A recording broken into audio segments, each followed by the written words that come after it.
नमस्कार शेतकरी मित्रांनो, येत्या काही तासांमध्ये पुन्हा एकदा महाराष्ट्रातल्या अनेक जिल्ह्यांमध्ये पावसाचा रेड अलर्ट जारी करण्यात आलेला असून अनेक जिल्ह्यांना मुसळधार पाऊस झोडपून काढणार आहे।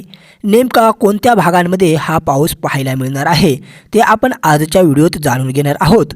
त्यासाठी तुम्ही व्हिडिओ शेवटपर्यंत बघा। शेतकरी मित्रांनो, रविवारी सोमवारी अनेक जिल्ह्यांना पावसानं झोडपून काढलंय। यामध्ये मुंबईमध्ये अनेक ठिकाणी पावसाने हाहाकार माजवलाय। दरम्यानच पुन्हा एकदा पुणे जिल्ह्याला हवामान विभागाकडून रेड अलर्ट देण्यात आलेला असून पुढील 4 तास या जिल्ह्यामध्ये अनेक ठिकाणी मुसळधार पावसाचा ते अतिमुसळधार पावसाचा अंदाज हवामान खात्याकडून वर्तविण्यात आलेला असून सातारा, कोल्हापूर आणि सांगली जिल्ह्यामध्ये पुढचे 4 ते 5 दिवस जोरदार पावसाची शक्यता असून या जिल्ह्यांना सुद्धा पावसाचा ऑरेंज अलर्ट जारी करण्यात आलेला असून यासोबतच रायगड, रत्नागिरी जिल्ह्याला सुद्धा रेड अलर्ट हवामान विभागाकडून जारी करण्यात आलेला आहे।